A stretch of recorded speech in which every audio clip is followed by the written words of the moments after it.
Salut à tous, je suis Brice Toubi de chez Neurone.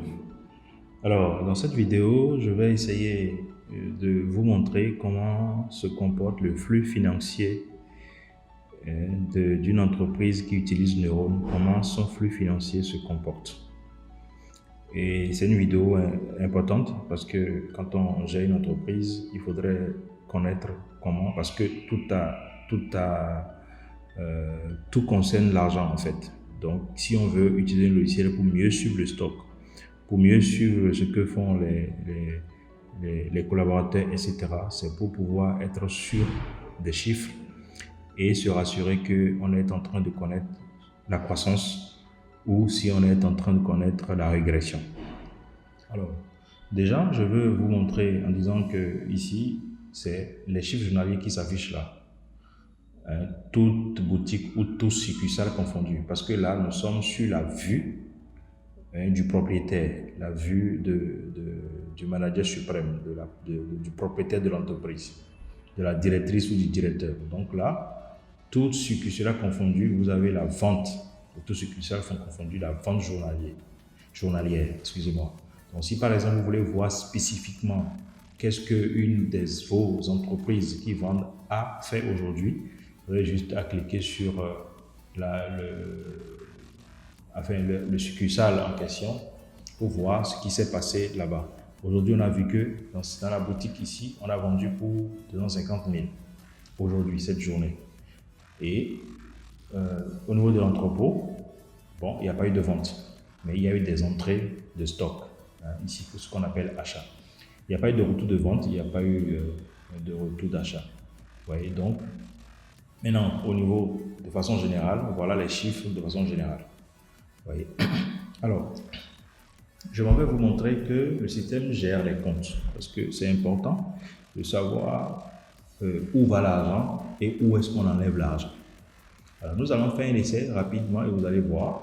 On va aller au niveau de la comptabilité. Au niveau de la comptabilité, nous allons essayer de créer les comptes.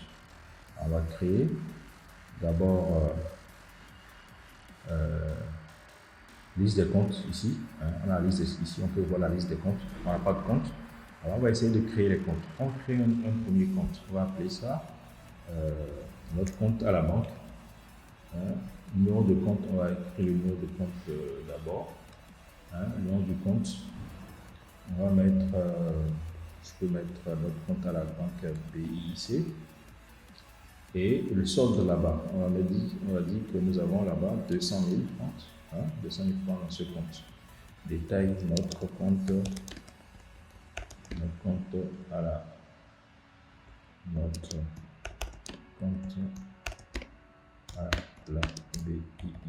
On va augmenter un peu l'argent, on va dire qu'on a plutôt 2 500 000. On va dire on a 2 500 000 dans ce compte. Soumettre. Alors, on va créer un deuxième compte qu'on va appeler compte liquide. On va mettre ça, on va mettre peut-être compte 01. Ce compte est compte 01, compte liquide, compte liquide.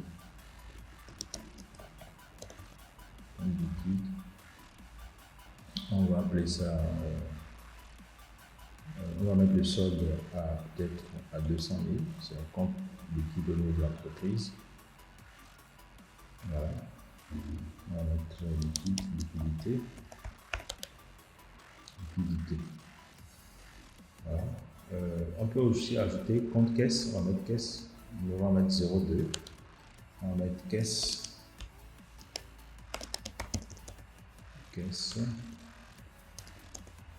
Et on va mettre le solde à 0. On va mettre l'argent au niveau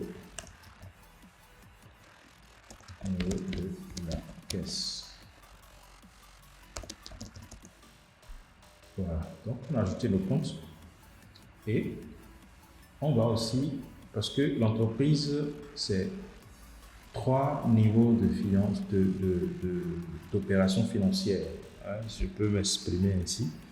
Il y a l'argent qui rentre par le biais des clients. Il y a l'argent qui sort, qui va vers les fournisseurs. il y a l'argent qui sort, qui va vers les dépenses, et il y a l'argent qui peut sortir comme étant salaire, ça fait 4. Hein?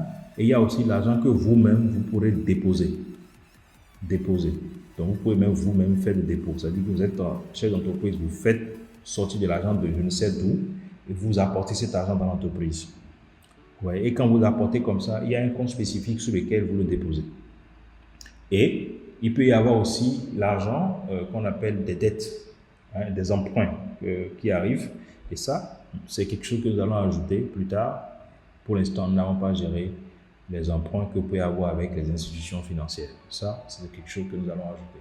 Mais pour l'instant, voilà les types de transactions qu'il peut y avoir. Alors, nous allons alors aller au niveau des dépenses et créer les catégories de dépenses d'abord. Donc, la catégorie de dépenses, on va ajouter fonctionnement. On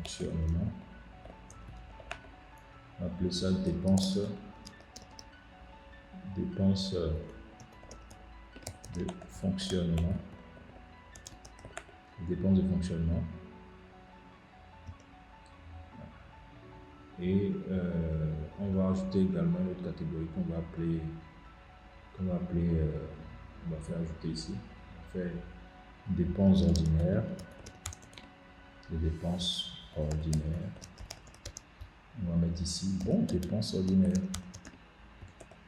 Les dépenses ordinaires. Alors voilà les deux catégories de dépenses que nous avons spécifiées. Et je voudrais vous assurer que cette partie dépenses n'a rien à voir avec l'argent qu'on paye aux fournisseurs. L'argent qu'on paye aux fournisseurs, on paye de l'argent aux fournisseurs après un achat. Ouais, donc ici, on a juste les dépenses. Et vous pouvez avoir aussi des dépôts. Voilà, vous pouvez apporter des dépôts, comme je viens de dire tout à l'heure. On peut créer une catégorie de dépôts. On peut dire dépôt, on peut mettre ça apport financier. On peut mettre apport financier. On peut aussi mettre emprunt, puisqu'on n'a pas encore géré les emprunts, mais on peut mettre emprunt. On ajoute ces deux catégories-là, emprunt et apport financier. Voilà, donc on vient d'ajouter. Alors, quand vous effectuez une vente, par exemple, on va aller directement sur ici, au niveau du compte de vente. Alors, qu'est-ce qui peut se passer quand votre caissier est en train de vendre? Il est en train de vendre, il ajoute des produits et il effectue le paiement. À ce niveau, il peut choisir le compte dans lequel l'argent entre. Il peut dire que l'argent entre en caisse. Et je vous assure que le caissier n'est pas obligé de faire tout ceci. Tout ceci peut être automatique. Il suffit juste de spécifier que tel compte est pour le caissier. Ça, on peut le faire très facilement. Mais là, vous avez une vue où c'est vous-même qui regardez, vous avez tout. Donc, puisque vous êtes en train de regarder, de faire les choses en tant que le manager suprême, en tant que le propriétaire, toutes les options s'offrent à vous. Vous voyez? Donc, c'est pour ça que vous êtes obligé de choisir une option. Alors, donc ça dit que cet argent, cette vente, l'argent là va directement au niveau de la caisse. On sait que cet argent sera enregistré au niveau de la caisse. Vous allez voir pourquoi tout ceci est important. Voilà, donc cet argent est à la caisse. On va encore aller faire une autre expérience ici. Par exemple, au niveau de la vente, supposons qu'on vous faites une vente directe, enfin une vente en interne, si vous êtes selon votre type d'entreprise. On fait par exemple à cette dame-là, dans l'entrepôt-boutique, on choisit robe, voilà, ça, on a vendu 2, 3.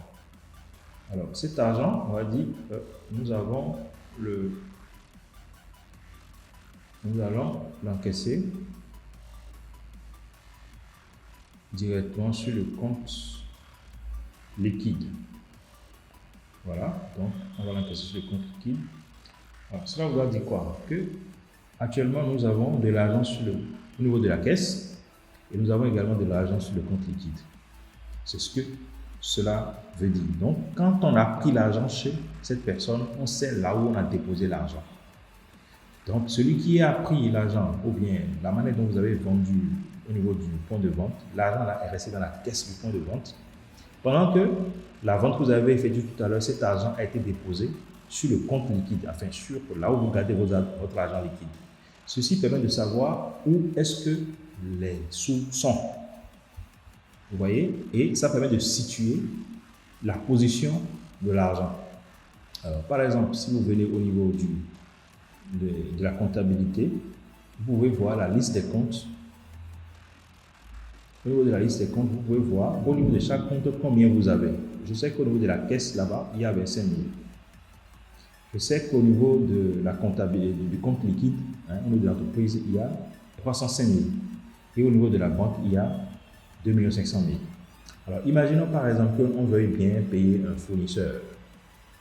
On veuille bien payer un fournisseur, c'est-à-dire qu'on a fait un achat. On va ajouter un achat rapidement. On n'a pas d'achat impayé. Vous voyez, on a tout payé ici. Donc, supposons que nous allons ajouter un achat avec un fournisseur.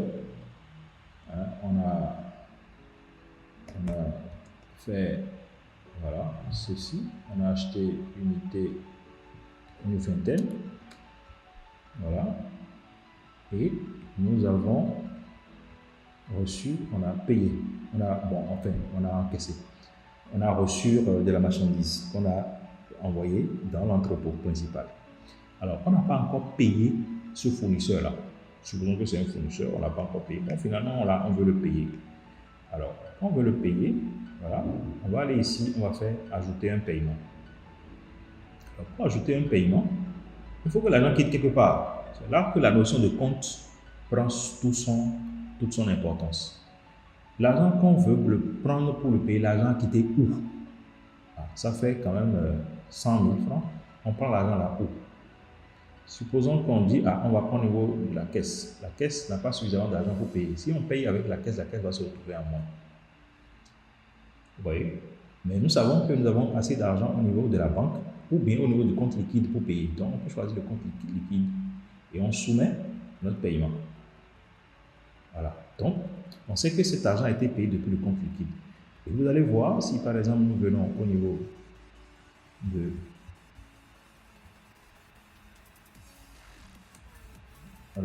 donc, on peut venir ici dans les rapports et aller voir au niveau de profit et perte. Au niveau de profit et perte, nous savons ce que nous avons fait. On sait que nous avons fait 13 ventes qui correspondent à ce montant-là, globalement, tout en propos confondu. Et nous avons fait des entrées de stock à cette hauteur-là. Et nous avons fait un revenu à cette hauteur-là. Et également, nous avons aussi fait des sorties d'argent. Vous voyez? Donc, nous avons ici exprime, là, vous savez plus que moi, qu'on parle de FIFO, comment on gère le stock, la gestion FIFO, ou la méthode FIFO, la méthode coût moyen pondéré. Selon la méthode que vous utilisez, vous pouvez calculer si vous êtes, vous pouvez faire le rapport entre ce qui est en stock et ce qui est vendu. Vous voyez, selon la méthode que vous utilisez, que ce soit la méthode FIFO ou la méthode de coût pondéré.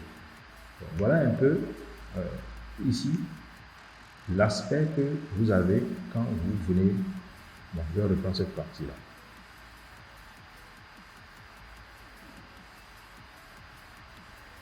Alors, donc, nous allons revenir au niveau de la comptabilité et on va essayer de faire une dépense, par exemple, parce que nous avions créé les catégories de dépenses. Alors, si vous voulez faire une dépense, supposons que on a demandé à un employé de faire sortir de l'argent pour pouvoir payer une facture, alors on peut créer une dépense. La dépense, c'est où est-ce qu'on prend l'argent. La dépense se fait à quel niveau? Au niveau de quelle boutique? Supposons que c'est le gérant, il est au niveau de la boutique, il veut faire une dépense, il va choisir depuis où il veut prendre l'argent. Alors, on va dire qu'il veut prendre l'argent au niveau de la caisse, au niveau de compte liquide.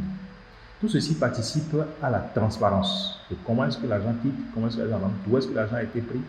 Tout ceci participe à la transparence. Donc, supposons que c'est une dépense de fonctionnement. Et c'est 10 000. Détail, pourquoi est-ce qu'on veut prendre ces 10 000 là? On va dire pour paiement de facture. Paiement de facture. Paiement de facture. Voilà, donc je soumets cette dépense.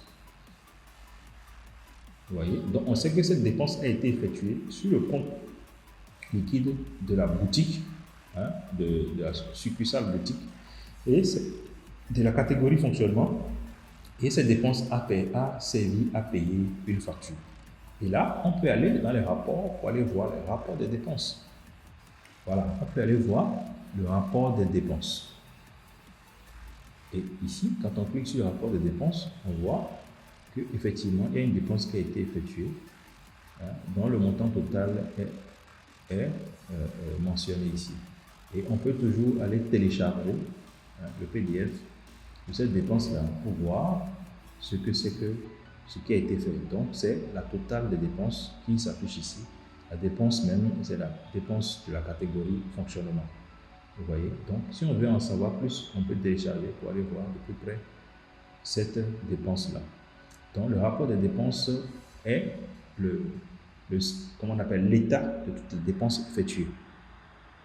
Et de la même façon, dans la comptabilité, vous pouvez aller voir également la liste des dépenses qui ont été effectuées. Liste des dépenses. Voilà, donc là, vous avez la liste des dépenses. Donc ça, c'est une première dépense que nous avions effectuée. Et vous pouvez également aller voir au niveau des comptes, liste des comptes. Quand vous allez dans les comptes, vous voyez tout ce qui a été, le solde au niveau de chaque compte. Vous voyez? Et cette traçabilité financière vous donne la possibilité de savoir, d'où est-ce que l'argent est sorti, et quand l'argent rentre, où est-ce que l'argent est allé. Alors, si par exemple, vous voulez savoir combien il y a à la banque, et on vous dit, bon, voilà le solde au niveau de la banque, est-ce que ce solde-là correspond au solde que vous avez ici?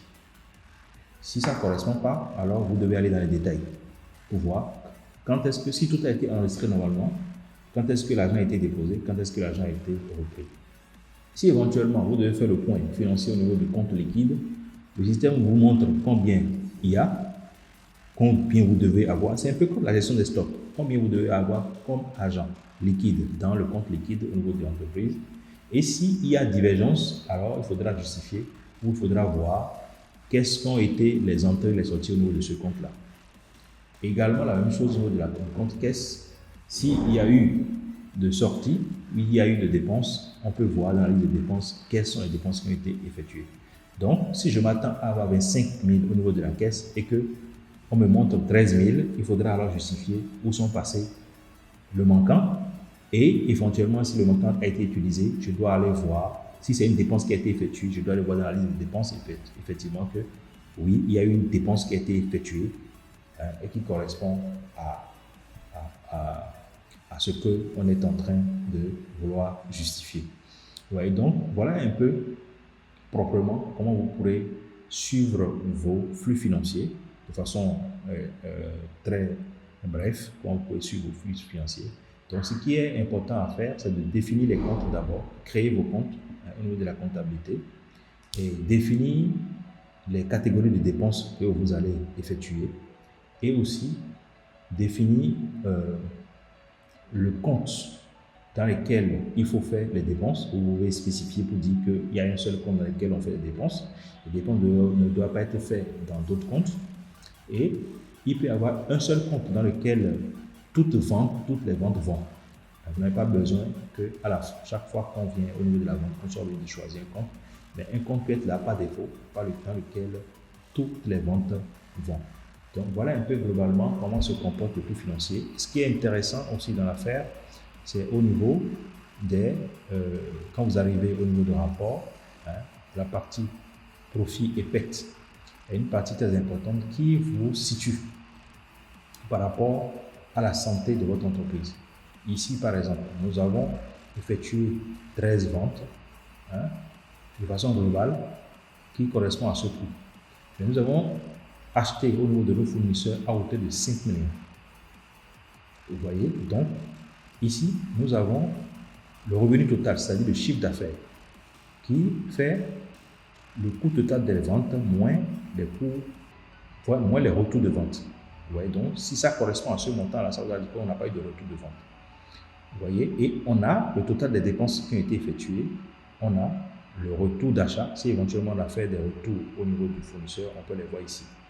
Donc ceci vous donne un récapitulatif de comment est-ce que les chiffres sont chez vous. Vous voyez, donc le paiement que vous avez reçu, le paiement que vous avez reçu, et ici le profit net. Le profit net, c'est par rapport à l'argent qui est sorti de la boîte, hein, et l'argent qui est rentré. Là, on voit que nous sommes en moins parce que nous avons un gros stock qui est là, qui n'est pas encore écoulé. Hein, qui n'est pas encore écoulé.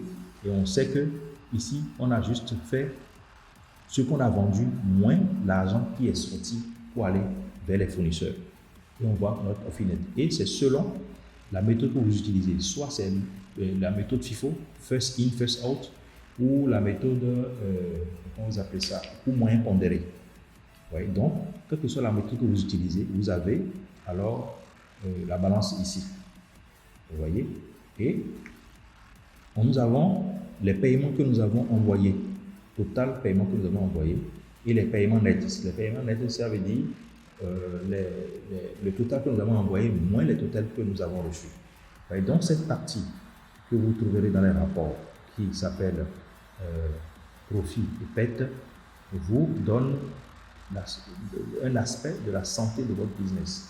Ici, vous voyez si vous êtes en train d'avancer ou si vous êtes en train de progresser. Parce que si vous êtes en train d'avancer, normalement, alors si vous faites la revalorisation de stock, vous voyez combien le stock vaut et combien vous avez déjà encaissé. Donc voilà un peu ce que nous pouvons vous dire par rapport au flux financier. Il y a peut-être beaucoup de choses à dire, mais nous vous laissons la largesse vous-même d'aller découvrir. Et si vous avez des questions, vous avez des préoccupations, des incompréhensions, vous pouvez toujours nous retrouver ici et on pourra vous aider. En tant qu'entrepreneur, je sais que vous comprenez mieux, plus que ce que je dis, et vous voyez déjà comment vous pourrez vous-même manager tout ce qui est question de compte et tout ce qui est question de dépenses, etc. Vous pouvez décider de ne pas créer de compte, ou bien vous pouvez décider d'avoir un seul compte dans lequel tout argent va et tous les gens, toutes les sommes sortent. Ça dépend de votre configuration, ça dépend de comment vous souhaitez gérer, comment vous souhaitez organiser votre entreprise en termes de flux financier pour avoir une vue globale bien structurée. Alors, cette vidéo touche à sa fin et nous restons disponibles pour toute question, pour toute préoccupation et nous sommes là pour vous aider, pour vous accompagner. Merci infiniment et à la prochaine vidéo.